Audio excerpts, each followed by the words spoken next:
Mackenzie, over to you, right over here. What made this your night? What made it? What got you into rhythm so early, and what kept you in it? Just playing within the offense and playing with my team and just being aggressive. Just giving what they take, playing with what they give me. Jim? Trey is one of the leaders on this team. What is it like when you see Mackenzie's break out to have a monster game like that? Or whether it's Mackenzie or someone, but when you have a game like that where he's hitting every shot and they're all going down, it doesn't matter if it's 3-point shots or 2-point, everything was going down. Yeah, I mean, it's great to see.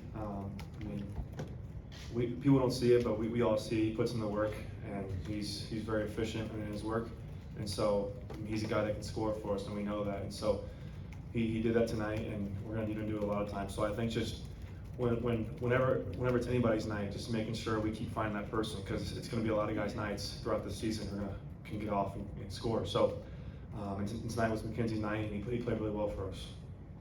Luke? Right. Speaking of that, exactly, it seemed like at the last stretch of the game, you and Val were fighting each other. What did you see with him being able to get open low like that and feed him? You said Valo? Yeah.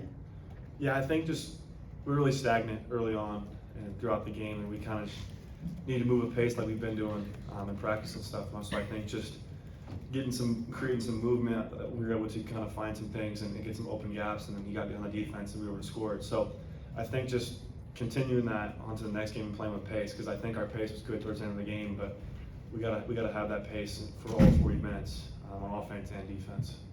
Will, and then Zion? Mackenzie showed a lot of diverse looks. I mean, cutting to the basket, mid-range, three-pointers. What do you think you worked on this offseason to try to find different ways to score? Yeah, most definitely worked on defense. I feel like a big thing is like defense creating offense. So just being able to, know the reads on the defensive side that leads to offense. Zion, back row? Trey, with so many new faces on this team, just what are some of the challenges you guys face offensively to find an identity and a chemistry? Yeah, I think just getting and finding and being comfortable with new rotations that we really haven't had yet. So I think just in practice, getting those game-like reps and doing everything at game speed is going to be huge for us, because I mean, this is only our third game together, in my second game, but like everyone else, it's coming together and doing it at game speed, and it shows. I mean, it's a different game when you're out there on the court. So I think just continuing to get better in practice and trusting each other and keep building that trust within each guy, it's gonna help us. Zach? Trey, you've been here for now 5 years. How does this team differ offensively from some of the past years? I think just a lot of the weapons that we have. There's so many guys that can do so many things. Like I said previously, it's going to be a lot of guys nights, and we're going to have to sacrifice that all season, because I mean, if one guy is really playing well, we got to be unselfish and find them. And I think that will continue to get better for us, and as we get into the season and keep growing together. So I think just with that being said, we got to continue to do it every day in practice and continue to find each other. And like I said, we got so many weapons that can create for others and create for themselves. Seth? Trey, as one of the leaders on the team, how do you go about, I guess, managing expectations with your team, and I guess getting everybody ready to kind of handle some of the high expectations around the team?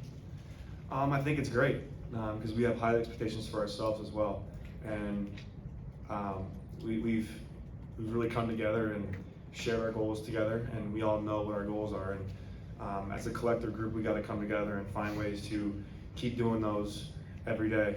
Like I said, I always go back to practice, and that's our main thing. Our focus is on getting better in practice and being ready to go for those games. So I think just taking it one game at a time and trusting our work, because obviously there are expectations. We're at Indiana, and the history of this place is phenomenal. So I think just, like I said, taking it one game at a time and coming together is going to be huge for us. In the back, and then we'll wrap up with Tom Bro.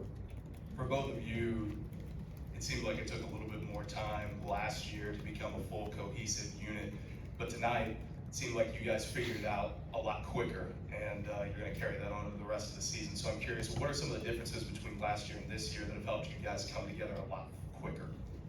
It's a different team. I mean, every year is a different team, but I think just, like I said, we got a lot of experience with guys that have played a lot of minutes in the Big Ten, the Pac-12, and older guys. So I think with that being said, we got to find ways to really come together quicker because the season it goes quick, and before we know it, we'll be in the Big Ten play. And so I think we got to work out some kinks and keep coming together and figuring everything out. Last question, Tom. Mackenzie, you had 13 points in just a 4-minute window there in the first half. Are you one of those sort of get hot, stay hot guys? And like when you get the first couple, were you looking for some more? I was just going with the team gave me. So it was like just moving the ball, finding the right shots, and then just taking it. All right, thanks, guys.